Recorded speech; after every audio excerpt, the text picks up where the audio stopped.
Students, today I will teach you about the chemical bonding and molecular structure. जैसा कि आप previous class में पढ़ चुके हैं,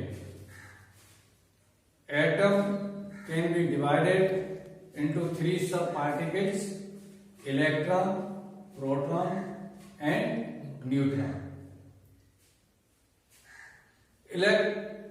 इलेक्ट्रॉन जो आउटर मोस्ट ऑर्बिट में होते हैं उन्हें हम वैलेंसी इलेक्ट्रॉन कहते हैं.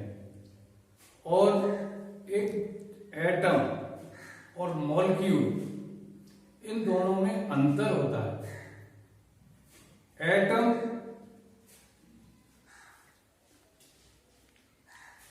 जिसके अंदर वैलेंसी इलेक्ट्रॉन होते हैं वह हमेशा स्वतंत्र अवस्था प्राप्त करना चाहता है. कहने का तात्पर्य यह है कि क्या कारण है कि एटम आपस में कंबाइन करते हैं. हम कंबाइन करके एक दूसरे में क्यों जुड़ते हैं? तो इसके दो कारण हैं. पहला कारण है to acquire tendency stability.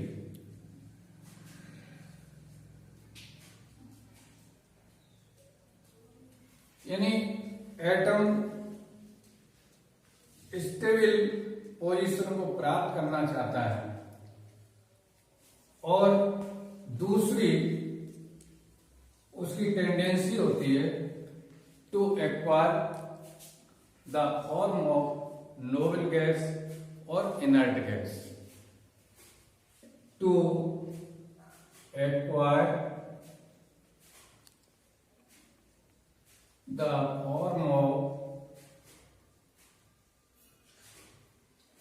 noble gas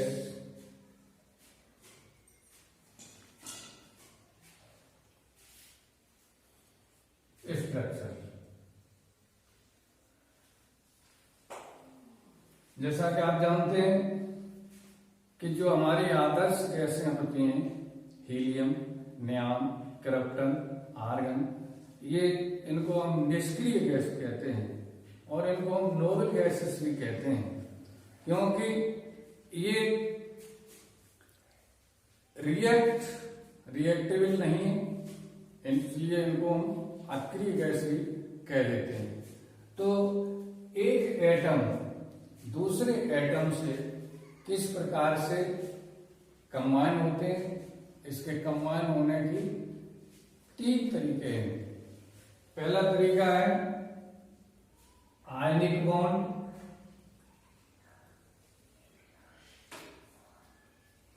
और इलेक्ट्रो वैलेंट बॉन्ड. परमाणुओं में आपस में संयोग करने की जो क्षमता होती है उसे हम उसकी संयोजकता कहते हैं. और उसकी आउटर मोस्ट सेल में जो इलेक्ट्रॉन होते हैं उन्हें हम संयोजी इलेक्ट्रॉन कहते हैं. एक एग्जाम्पल के द्वारा हम आपको समझा रहे हैं. जैसे सोडियम, इट्स एटॉमिक नंबर 11, 2, 8, 1. इसकी बाहरी कक्षा में एक इलेक्ट्रॉन होता है. यह इलेक्ट्रॉन जो बाहरी कक्षा में होता है इसको या तो ये लूज करना चाहता है या फिर इसकी बाहरी कक्षा में 7 इलेक्ट्रॉन आ जाए जिनको ये गेन कर ले, जिससे इसका जो बाहरी कक्षा है उसमें 8 इलेक्ट्रॉन हो जाए और ये ऑक्टेट को प्राप्त कर ले. जिस प्रकार से निष्क्रिय गैसों के बाहरी कक्षा में ऑक्टेट यानी 8 इलेक्ट्रॉन होते हैं, उसी प्रकार से ये एटम भी अपनी बाहरी कक्षा में ऑक्टेट फॉर्म को अपनाना चाहते हैं। तो पहली कंडीशन आयनिक बॉन्ड और इलेक्ट्रोवैलेंट बॉन्ड। आयनिक बॉन्ड में एक एटम दूसरे एटम को इलेक्ट्रॉन को लूज करता है और दूसरा एटम उस इलेक्ट्रॉन को रिसीव करता है, ग्रहण करता है। जैसे फॉर्मेशन ऑफ NaCl। अभी मैं आपको बता रहा हूं, जैसे सोडियम के 11 इलेक्ट्रॉन है तो इसकी बाहरी कक्षा में एक इलेक्ट्रॉन हो गया 281। इसी प्रकार से क्लोरीन का एटॉमिक नंबर 70, इसकी बाहरी कक्षा में 7 इलेक्ट्रॉन है। अब इनके बीच में जो बॉन्ड बनेगा उसे हम आयनिक बॉन्ड कहते हैं। और आयनिक बॉन्ड का एक फीचर और है कि ये हमेशा कैटायन और एनायन के बीच में बनता है, और इनमें जो कैटायन और एनायन होते हैं ये इलेक्ट्रोस्टैटिक फोर्स के माध्यम से बंधे हुए होते हैं। तो NaCl 281 और Cl में 287, 1 इलेक्ट्रॉन जंप कर जाएगा क्लोरीन की ऑर्बिट में, और इस प्रकार से सोडियम के 28 और क्लोरीन के भी 288, और यह एक इलेक्ट्रोवैलेंट बॉन्ड और आयनिक बॉन्ड बनाते हैं। इस प्रकार से बने कंपाउंड वो आयनिक कंपाउंड कहलाते हैं, और जो भी आयनिक कंपाउंड होते हैं उनमें इलेक्ट्रोस्टैटिक यानी वैद्युत स्थिरांक बल होता है, क्योंकि ये कैटायन और एनायन से बनते हैं। जो टाइप है कॉम्बिनेशन ऑफ एटम्स, उसको हम कहते हैं covalent bond.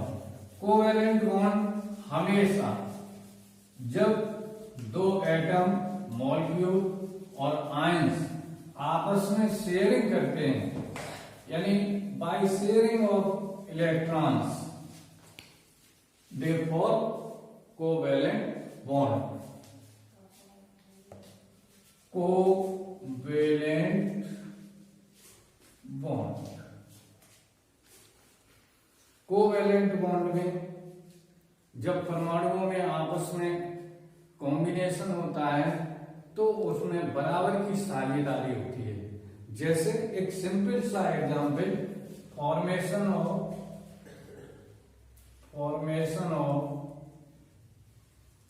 H2, hydrogen gas का बनना। और भी तमाम एग्जांपल हैं। मोस्टली जो कंपाउंड्स हैं वो सहसंयोजी यौगिक अधिक है। जैसे कि जो ऑर्गेनिक कंपाउंड है वो अधिकतर सहसंयोजी यौगिक ही हैं। हाइड्रोजन की बाहरी कक्षा में एक इलेक्ट्रॉन होता है, दूसरा हाइड्रोजन एटम है उसकी भी बाहरी कक्षा में एक इलेक्ट्रॉन होता है। दोनों एक एक इलेक्ट्रॉन को साझे के लिए रख देते हैं। जब ये हाइड्रोजन अपनी कक्षा की गणना करता है तो इसके पास 2 इलेक्ट्रॉन हो जाते हैं, जो कि इनर्ट गैस के हीलियम का रूप होता है। और जब ये अपनी गणना करता है तो इसके पास भी 2 इलेक्ट्रॉन होते हैं और ये भी हीलियम का रूप धारण कर लेता है।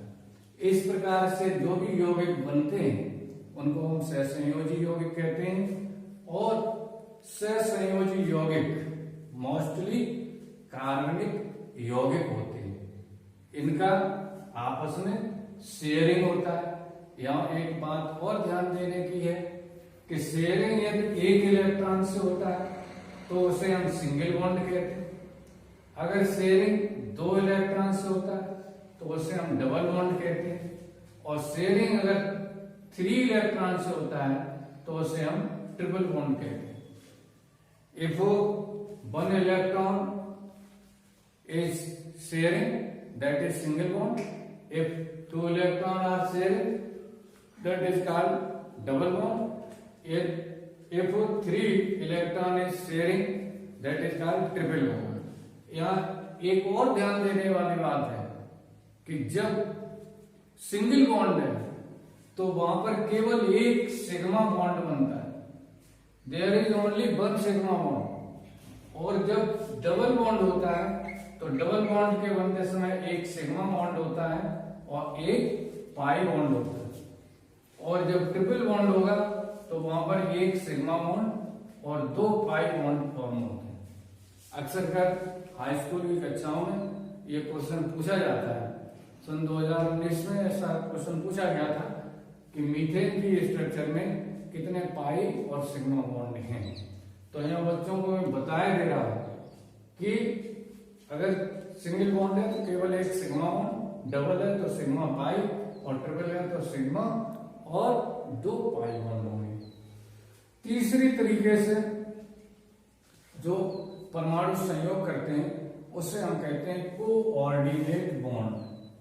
Coordinate bond,